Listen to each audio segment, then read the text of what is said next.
This program is designed to provide general information with regards to the subject matters covered. This information is given with the understanding that neither hosts, guests, sponsors, or station are engaged in rendering any specific and personal, medical, financial, legal, counseling, professional service, or any advice. You should seek the services of competent professionals before applying or trying any suggested ideas.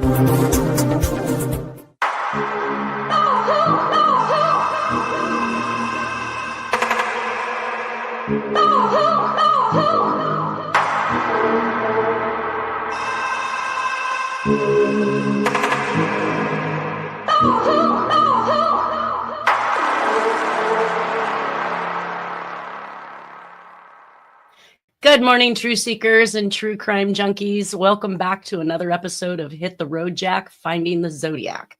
Actually, today I'm going to take a segue from the Zodiac case. I have not done this before, but I thought that this was a very important issue of wrongful conviction. And we are going to see a podcast that I have recorded with Nolan Del Campo and the owner of the YouTube channel, San Joaquin Valley Transparency, on a wrongful conviction of Peter Wilson.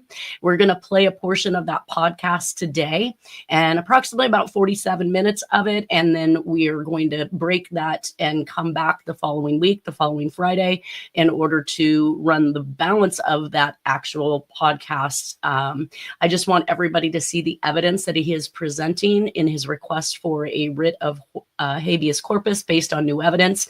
And I actually helped him in this case with the handwriting to identify the arresting officer. So what you're going to hear today is kind of a real-time type thing that's going on. We can see the URLs up here in the PowerPoint presentation. One of them leads you back to my actual website, which is www.handwriting-pages/free-Peter-Wilson. You can also find this complete podcast by San Joaquin Valley Transparency with David Villa. He actually spends his days policing the police. And if you haven't seen his channel, you need to go see what he actually holds the police accountable for. He has been single-handedly responsible for getting 6 police chiefs who were doing bad business for the public to resign, and he's working on number 7. So this is the actual YouTube URL that you're going to find for the full video up here, which is the ends in the 9YS. And then we also have his actual URL here beneath that will take you to his YouTube channel, where you can find all of the videos that he produces. So with that, I'm going to go ahead and get this video started so that we can get the most of it played today for you. Thank you, guys.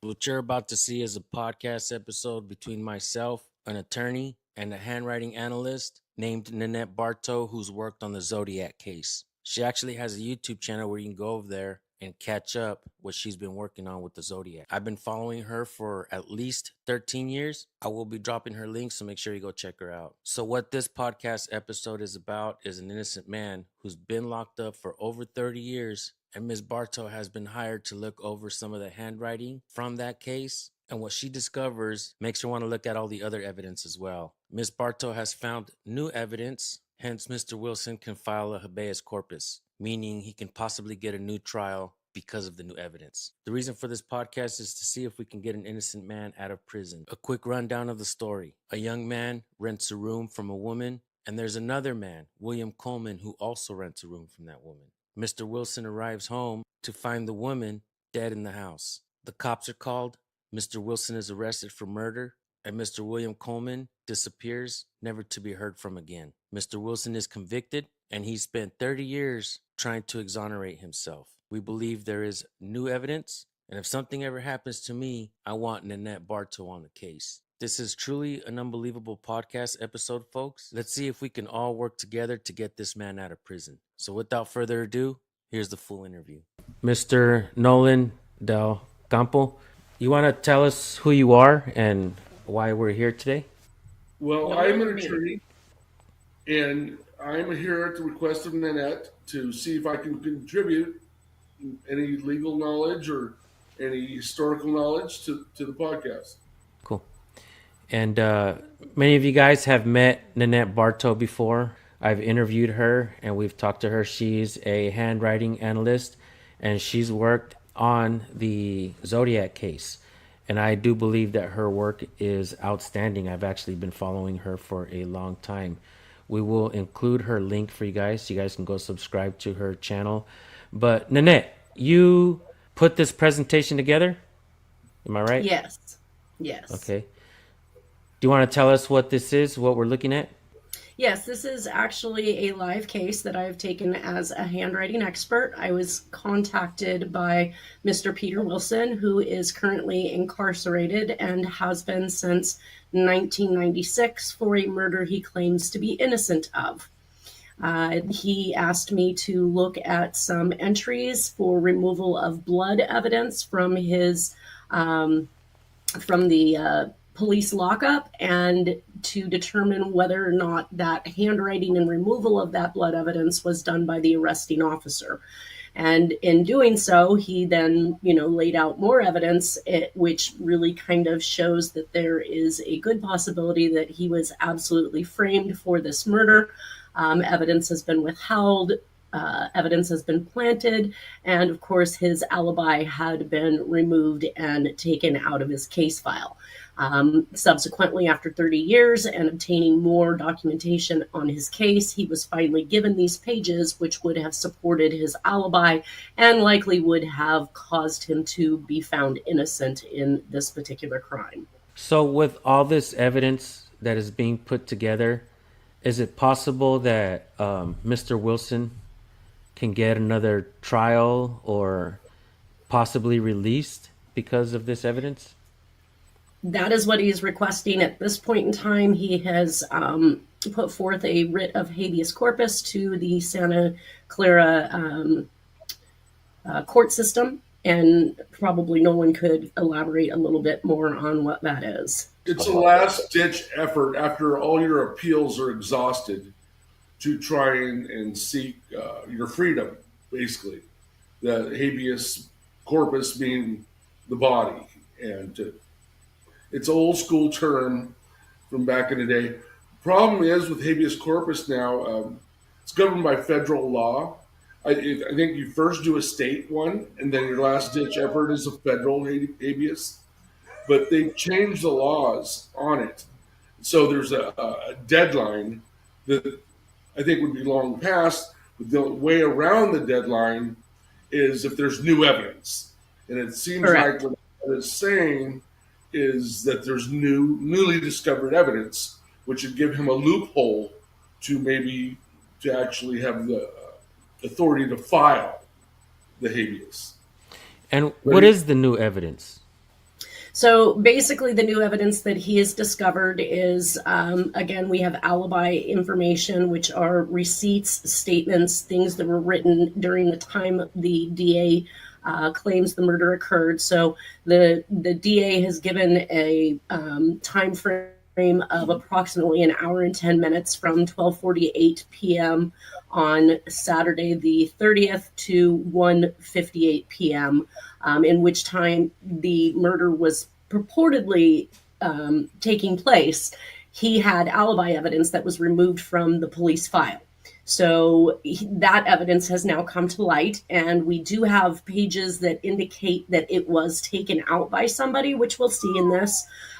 He also had sent the DNA analysis of both the crime scene and his actual DNA that was taken by the police department to an independent lab, and that independent lab found that the electropherograms, or basically the degradation of the DNA, was identical, and that was impossible for that to be identical between blood that was taken from his arm versus blood that was at a crime scene.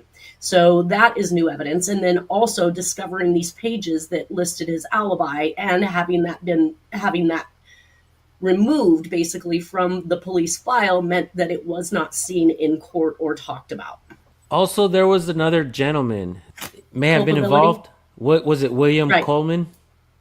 Yes. So William Coleman was the second roommate. So Mr. Peter Wilson was a roommate of Hok Ju Kim, and William Coleman was also a resident in that house. while Peter Wilson was gone that particular day, because he took a taxi ride into San Francisco at approximately 2 p.m., he returned home and discovered Hak Ju Kim at approximately 3:53 or 3:58 in the morning. He approached Mr. Coleman and had indicated that something was wrong with her. She needed help, asked him to call the police, and he basically kind of him-hawed around and was not even remotely interested in going and taking a look. I mean, I'm sorry, somebody's dead in my house. I probably want to see this. But he was very nonchalant, as Mr. Wilson describes it, and it took him a minute to even get on the phone and call the police department, which he evidently did. And at some point in time before the preliminary hearing of Mr. Wilson, Mr. Coleman actually absconded to another country. So wow. There was, a red flag there. And even the DA stipulated to the fact that they could not locate this individual, but they were going to proceed with this trial against my client, Mr. Wilson.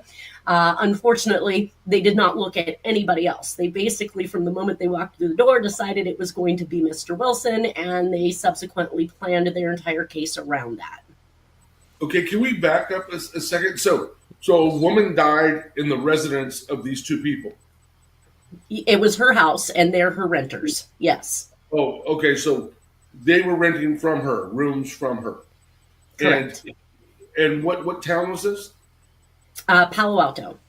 Palo Alto. Okay, so Santa Clara County, or which county is that? I'm not sure of the county. Okay. Santa Clara County Superior Court is where Mr. Wilson was convicted. Okay. So Santa Clara County. Okay. It's a big county. Yeah, it is. Right. There was also sperm, an intact motile sperm, found on the victim's body. And she was an older Asian lady who had been divorced for several years. Her family had indicated she was not a likely person to date or to have casual sex.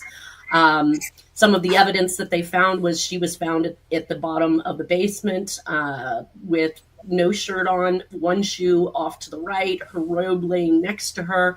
And when they had done the autopsy and taken her pants down, they found leaves that were located in the basement that were stuck to her bottom. So clearly somebody had pulled her pants down in order for that leaf to have become stuck to her bottom, and then pulled her pants back up. And then they literally did everything they could to try and show that this was not a rape. So the DA had not tested the actual sperm, which probably would have exculped my client, but also tried to indicate that she was sexually active and that she could have had sex up to 3 days previous to her murder, which subsequent evidence coming out shows that motile sperm only stays motile for approximately 12 hours before the tails begin to fall off and it's no longer mobile.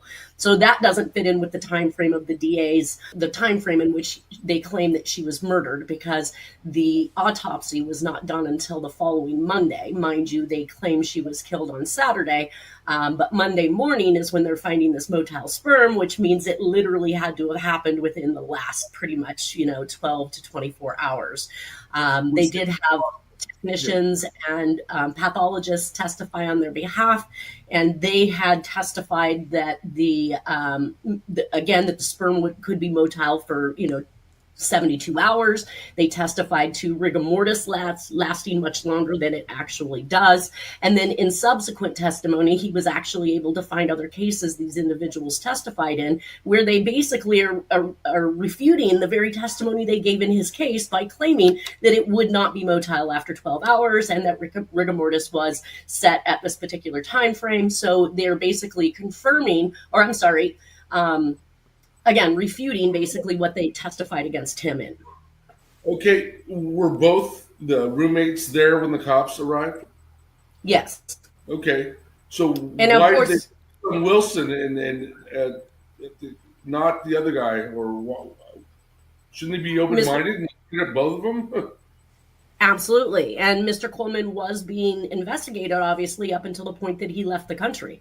So he was part of it, but Mr. Wilson had actually gone down the stairs and attempted to assess Miss Kim to determine whether or not she had actually expired. And in doing so, obviously would have, gotten any of his DNA on her at that point in time, and possibly any blood that she might have had, because she was bludgeoned to death.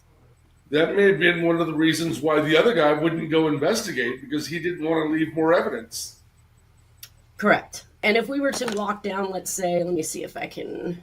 I hate to ask this question, but do you believe that it's possible that she was actually raped?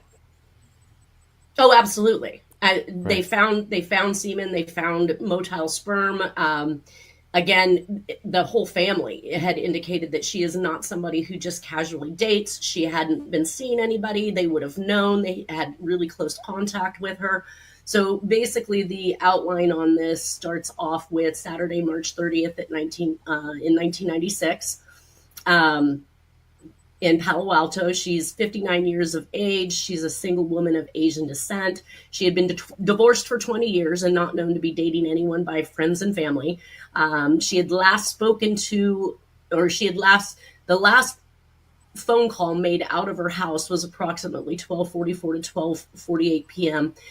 She had called her niece, and her niece was not home. Her niece then attempted 2 phone calls before 1:12 p.m., got a busy signal, so likely she was on another phone call previous to leaving.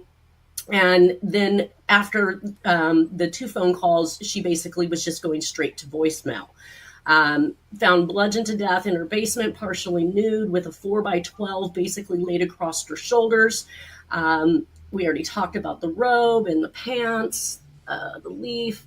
So they did not find a murder weapon in the sink. And basically Mr. Wilson's story is that when he had come home before catching his cab to San Francisco, he saw that a vehicle was parked in the driveway and it had a cover over it, and Miss Kim's vehicle was actually gone. When he got back at 3 a.m., her car was now in the driveway, and the vehicle that was there when he had left with the taxi cab was gone. Let's see. So what were the ages of the 2 renters, Wilson and Clayton? Good question. I am not sure. It seems to me that he was going to college at the time, so he was probably 18 to 22, somewhere around there. Very young. I don't have any information on Mr. Coleman as far as his age, but it sounds to me like she just rented out maybe to college students or, things like that to make ends meet. Was he at Stanford? Yes. And so basically the DA claims the murder occurred between 12:48 p.m. and 1:58 p.m. and that Mr. Wilson had taken the phone off the hook while he committed the crime, which is why the phone was busy when the niece attempted to call. The suspect they also claimed that Mr. Wilson had sat her down before murdering her and made her write 3 rental receipts. This just sounds ridiculous to me. Let me get you to write me a rental receipt that I paid my rent right before I kill you. But this is what the DA has laid out. So basically inside of this hour and 10 minutes, he sat her down, made her write out 3 rental receipts, proceeded to kill her and bludgeon her in the basement. She had multiple contusions and lacerations to the head and face. That he then laid this 4x12 beam onto her body, and then that the suspect had time to clean up and take Kim's shirt because it purportedly had blood on it, or she wasn't wearing one. That's what the DA argued. DA also argued that Miss Kim had not been raped. It was consensual sex with an unknown lover in an earlier time, up to 3 days prior. The medical examiner, Parviz Pakdaman, testifies that no visual sign of torn or damaged tissue to the vaginal region indicated no rape occurred, but later testimony, he testified in other cases more recently that just because there isn't visible damage doesn't mean that they weren't raped. So we've got a conflict of testimony there. The crime lab technician, Nancy Marte, found 1 intact sperm, but she testifies that sperm can maintain motility for up to 72 hours, so it was possible that the victim had consensual sex as early as 3 days before being killed, and this was never tested for DNA. That's the most disappointing part, because the DA did not want to go in at a rape murder type scenario. They just basically wanted to kick that and make it sound as implausible as possible. The lab technologist Milt Smith testifies in trial that he drew 2 vials of blood, but 2 officers after that, including the arresting officer, testified that there was only 1 vial. So I don't understand how the jury would come to a conclusion if a lab tech says, I pull 2 vials, period. I pull 1 for DNA typing and I pull 1 for any type of outside influences such as drugs, alcohol, or otherwise. He says he pulls 2 vials, but then we have 2 other officers that are stating there was only ever 1 vial pulled. And that's where I came into play. Says pages 9. Okay, so pages 9, which is an alibi for Rogers Restaurant that Mr. Wilson was at 1:30, which would have been mid-crime spree, was removed from his file. Well, it was taken from his backpack, copied, put into the file, and then subsequently removed. Now, if I could get more handwriting from the individuals that were involved during this time, we might be able to identify who was the person responsible for removing that file, and I can show those particular papers here shortly.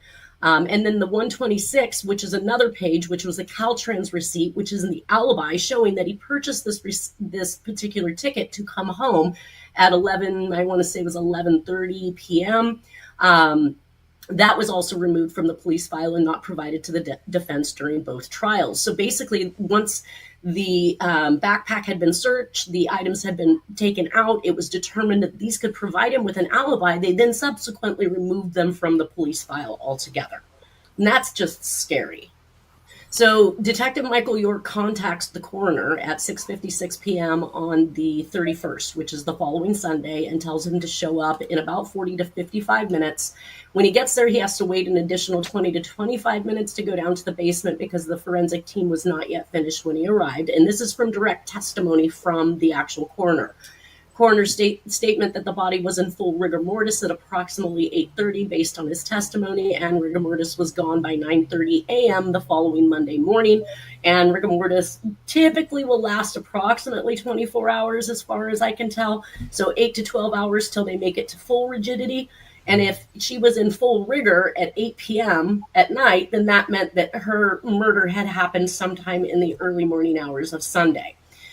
My client, Mr. Wilson, believes that Mr. Coleman had killed Kim before he had gotten home, and that he didn't stumble onto the body until he had actually made a couple treks back and forth. He had left the house, went to the 7-Eleven, got himself some snacks, came back, was on his way to the bathroom when he passed by the basement door and saw Miss Kim down at the bottom of the stairs.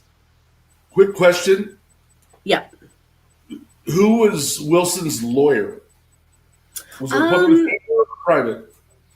I don't know that. I never asked that question. I'm going to think that it was likely a public defender, especially, if we're talking about a young kid.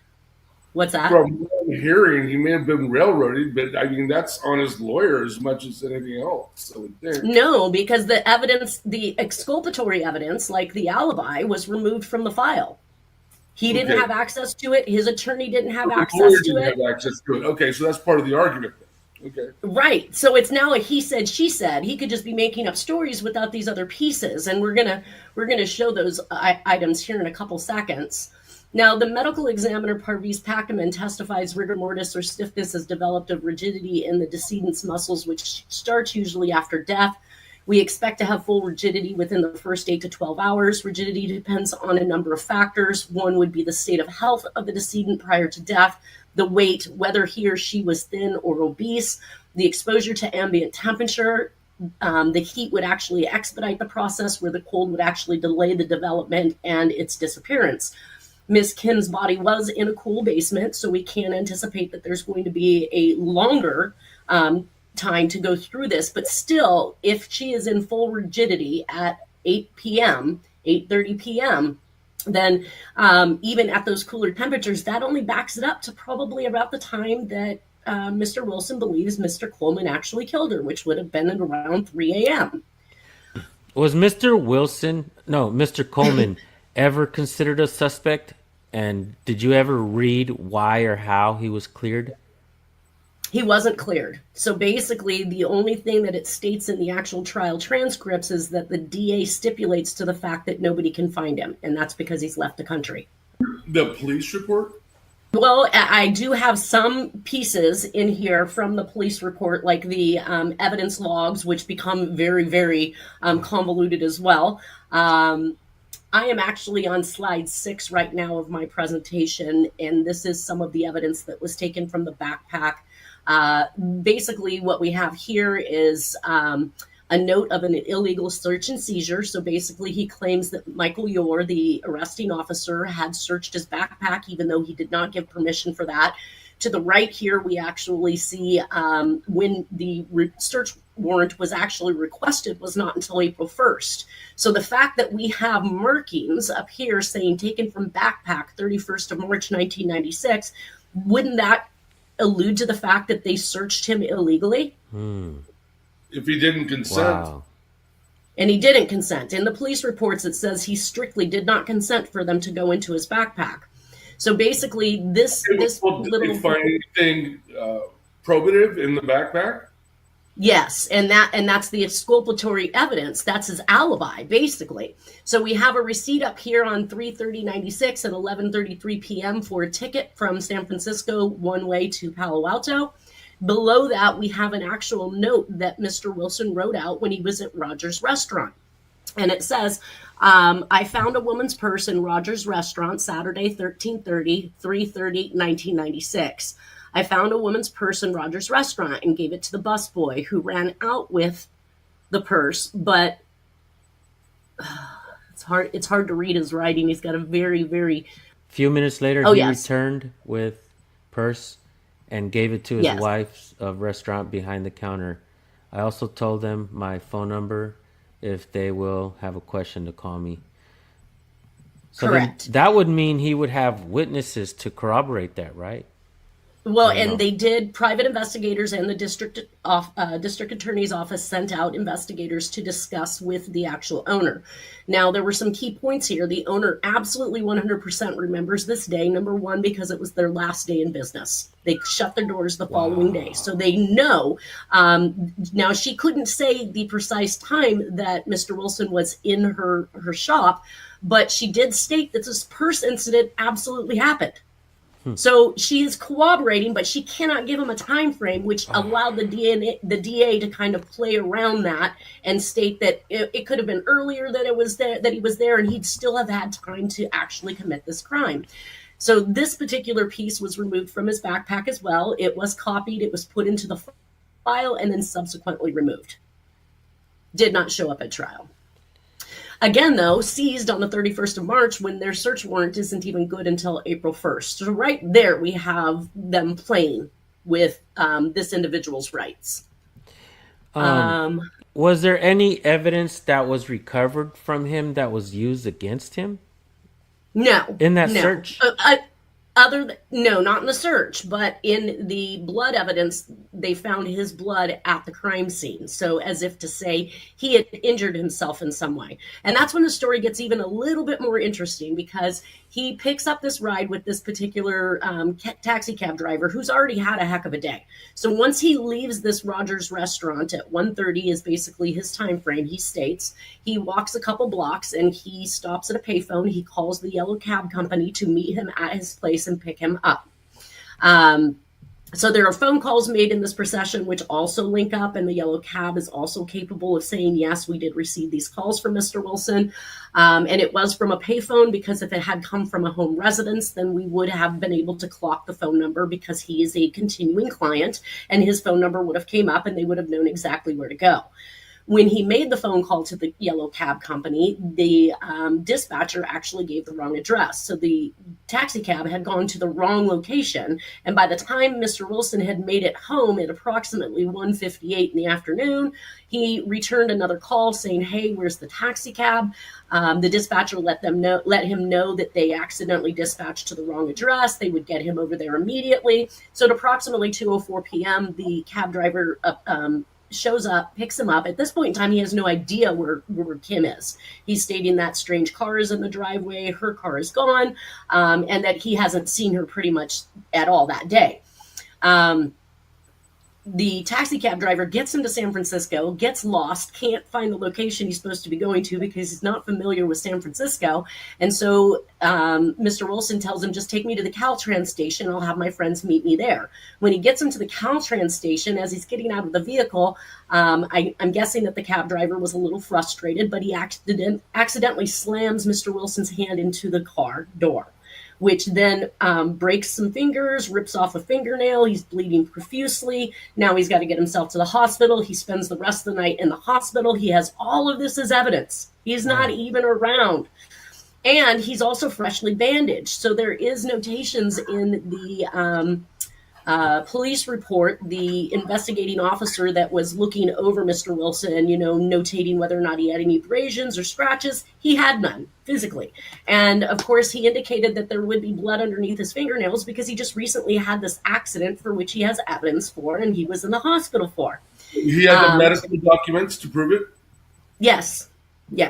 But this is why the DA was forced to back up the murder time frame from 12:48 to 1:58 p.m. because he had viable alibi for everything thereafter if they simply remove the fact that he was at that restaurant and walked home during the time frame in which they claimed she was murdered. Wow, so they just played around with the time frame.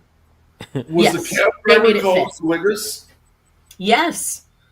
And he verified his story about how he got hurt? Yep, all of it. And that injury occurred during the murder, something like that. I didn't really get into that so much, but what I did take note to is that the investigating officer did make note that Mr. Wilson's hand had a fresh bandage on it.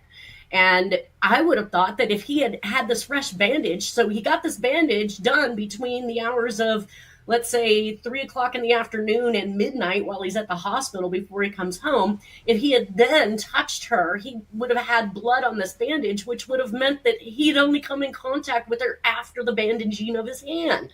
I mean, I can't even wrap my mind around how they were able to get him convicted. I don't understand why they're so gung-ho after him and ignoring the other guy.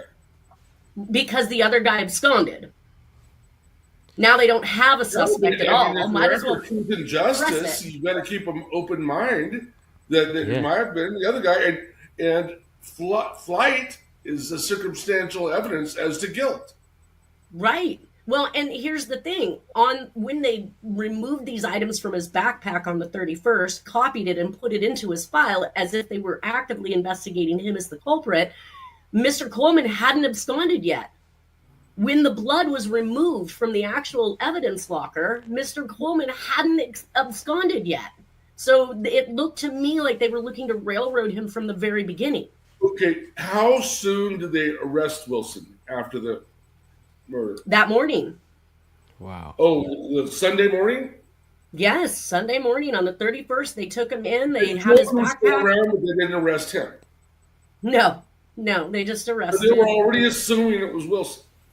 Right. Was it because Coleman is the one who actually called the police?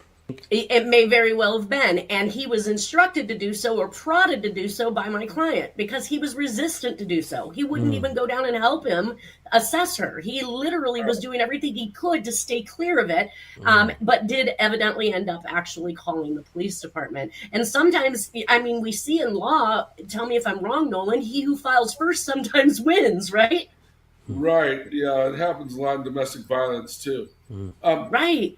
But it was the house phone that was used for the call? Yes. Okay. Yes. So another report from evidence that collected on 4/1 of 1996 showed that Officer Cale Gibson states that they assisted Detective Yore in the execution of the search warrant executed on 4/1/96.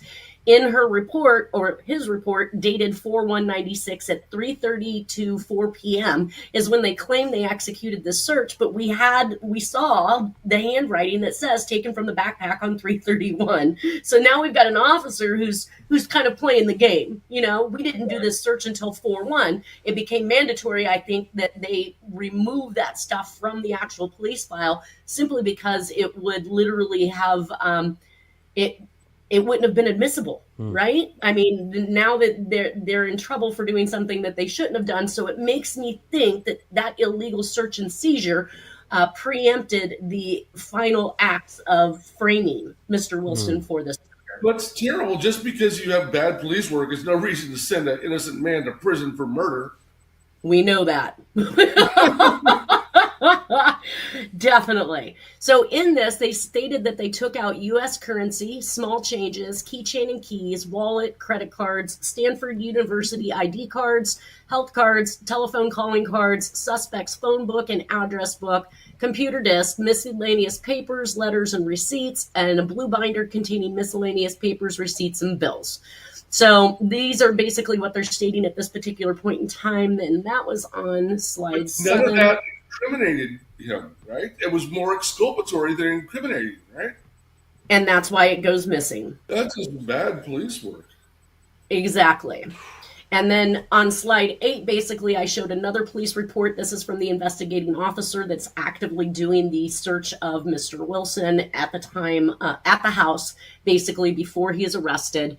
I just wanted to point out a couple things that they talked about in here because I found them to be very interesting. Officer G. Brooks put, I took 2 Polaroid Spectra head photos, which I gave to Detective Yor. And Detective Yor is our officer in question for the framing act.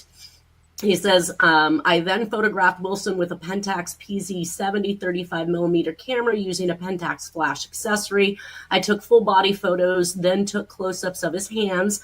I decided not to attempt to remove the bandages and splint from his right fifth finger, little finger, as it appeared to have been professionally bandaged. I decided to wait until our work at the police station was done. Then take Wilson to the Stanford Hospital emergency room so staff there could remove the bandage and rewrap the finger.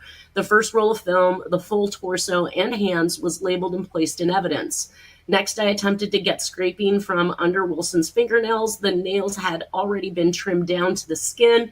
It was difficult to obtain samples due to the shortness of the nails.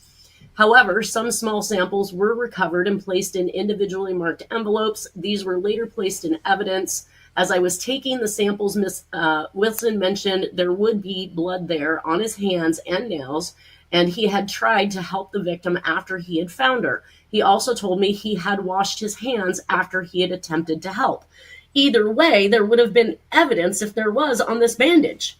Did they take this? I mean, if this bandage now contains her blood and he can prove he's been gone for the last 9 hours getting it wrapped at a hospital, they would state that he was not the one that was there killing her.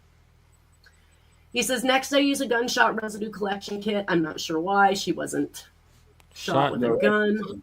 Right? That's weird.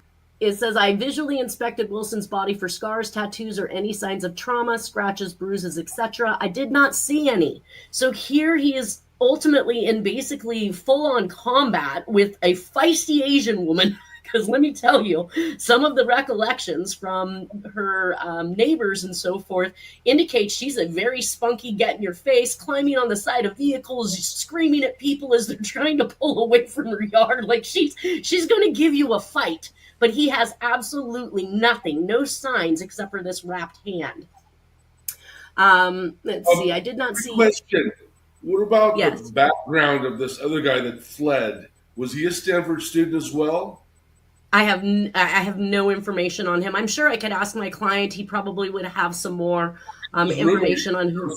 Yeah, right. But sometimes in these positions, these people, roommates or not, don't really spend too much time together. If they're not friends, they're not hanging out. They're not they're not really knowing too much about each other. Maybe just the basics, like where he worked or what he does for a living, if he was a student. But I'm not going to suggest that he absolutely is going to know this person, hands down. What are the races? Wilson and Coleman kind of scream Caucasian. Both of them? Well, Coleman is a stereotypical white name. So we don't know. It's not listed on the police report? Your client is Peter Wilson, right? Right. Yes. You seem to know, not to get off topic, but you seem to know, maybe it's because your time being involved with handwriting analysis and probably different court cases as well, but you seem to have taken on full investigation on this and done your homework on all of the stuff that's happening, the police reports and the vials and everything. the missing vial, and if something ever happens to me, can you jump on the case, please? Yeah, absolutely.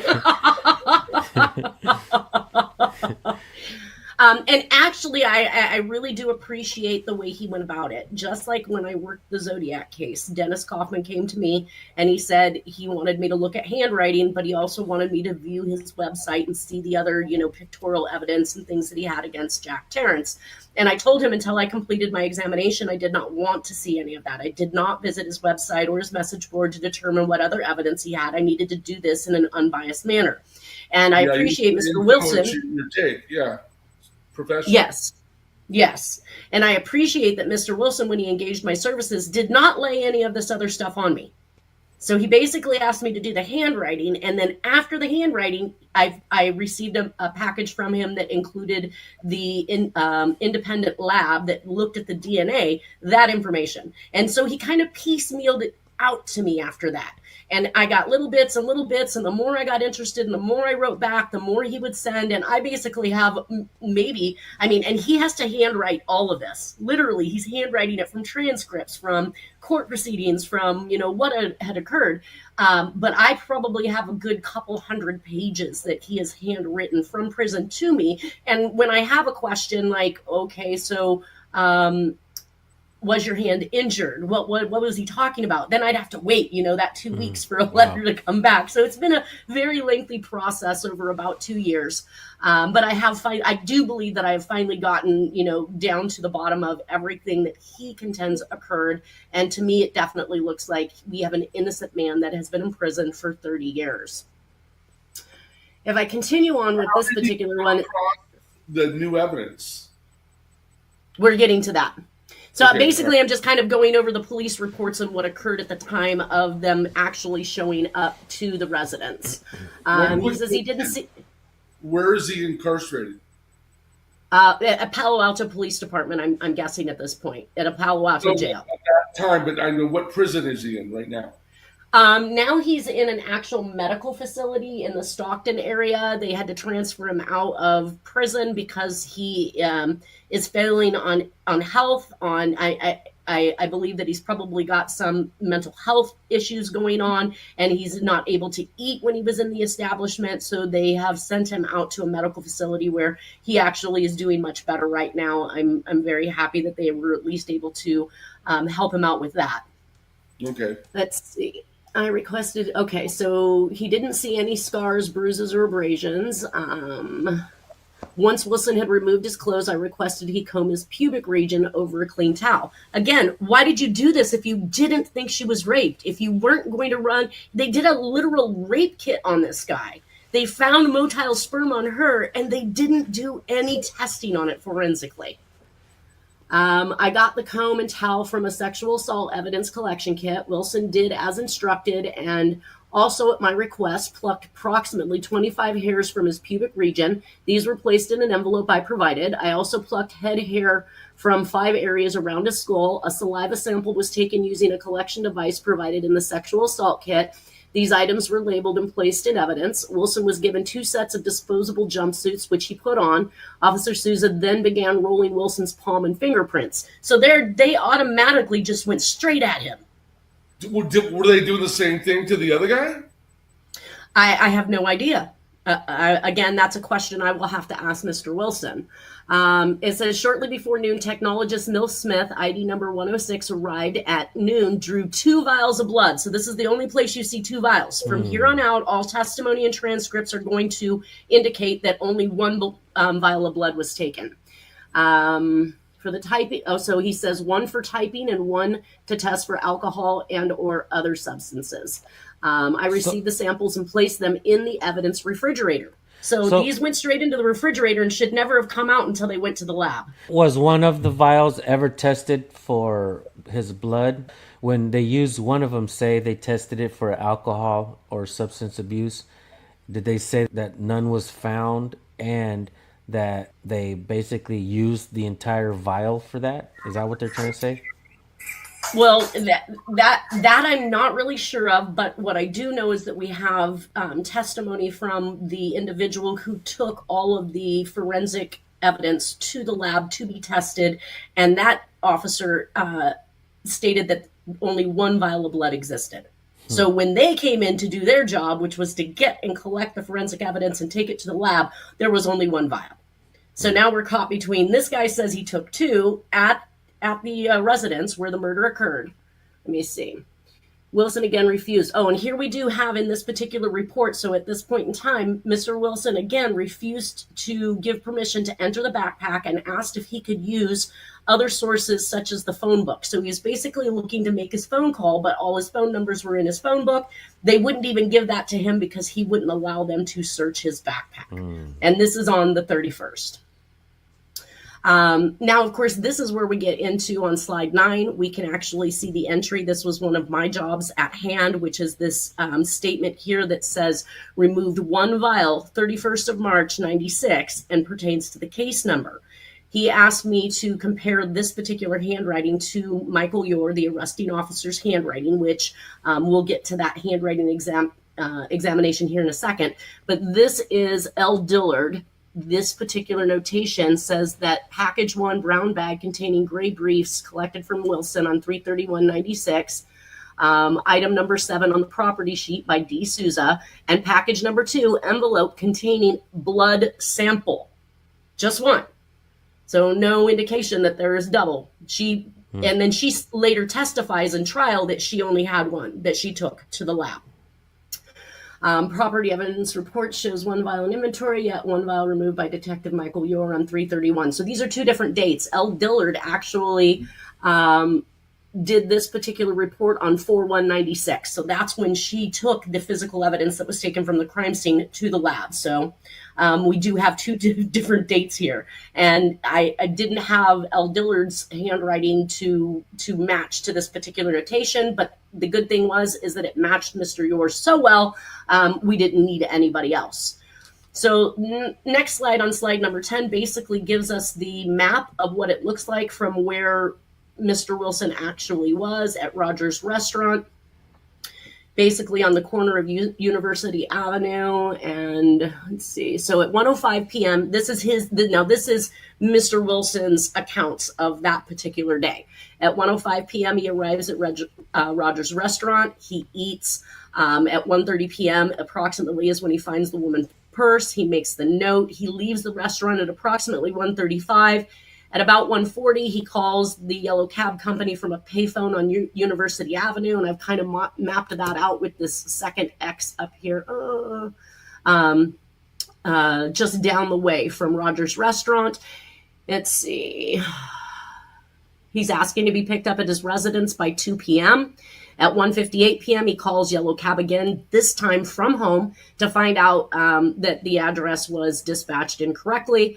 At 2:02 p.m., yellow cab arrives, starts the meter, and drives until 3:46 p.m., and he ends up at the Caltrans station, where he ends up with his hand slammed in the door at approximately 3:50. At 4:40 p.m., he's admitted to UCSF Medical Center in San Francisco, and at 10 p.m., he's discharged from the hospital. 11:33 p.m., we see he purchases the ticket from Caltrans to return to Palo Alto. He says he arrived at the station at approximately 12:10 a.m., and he arrives at home at 1:10 a.m. because the ticket is for 12:10 a.m. He doesn't arrive home or to the station until 1:10 a.m. At 2:50 a.m., he actually arrives home, and then at 3:45 a.m., he heads to the bathroom and finds Kim, and he tells Coleman to call, and at 3:53. So it took 8 minutes for Mr. Coleman to actually pick that phone up and make that phone call. Damn. Yeah, 8 minutes. 8 minutes he's trying to coax this guy into calling the police. Testimony that we had on behalf of Mr. Wilson was the owners of the restaurant, as we discussed, the dispatcher of the yellow cab company, and the actual cab driver all testified on his behalf as to what he was saying was true. Mr. Bertram Glass is actually the cab driver, and he actually filed an incident report of the hand being slammed in the door. So we know that did not happen at the house in, the heat of the moment type thing. Medical personnel testified to his hand and the time in the hospital. Ms. Kim's family testified that Mr. Wilson's defense that Ms. Kim had not dated anyone during that time frame and was not sexually active to their knowledge. the fact that the leaf from the basement floor was stuck to Miss Kim's buttocks under her underwear and pants. So now we've got even more pieces of clothing that's been pulled down in order for that leaf to actually get there. Rigor mortis, max 36 hours. Kim's was done by 9:30 a.m. on 4/1/1996, which means she was killed after 9 p.m. on Saturday evening. And Mr. Wilson he wasn't home. He was simply at the hospital. Okay. Oh, I was so into that myself, rewatching it. I just thoroughly and am excited and looking forward to this writ of habeas corpus for Mr. Wilson. We're going to continue with the balance of this actual presentation and podcast with Mr. David Villa on next Friday. We'll finish off the last 20 minutes or so, and then my goal will be to answer all the questions that I could not answer at that time. So I want everybody to enjoy your weekend, have a great week, and we will see you next Friday with the balance of this presentation. Thank you.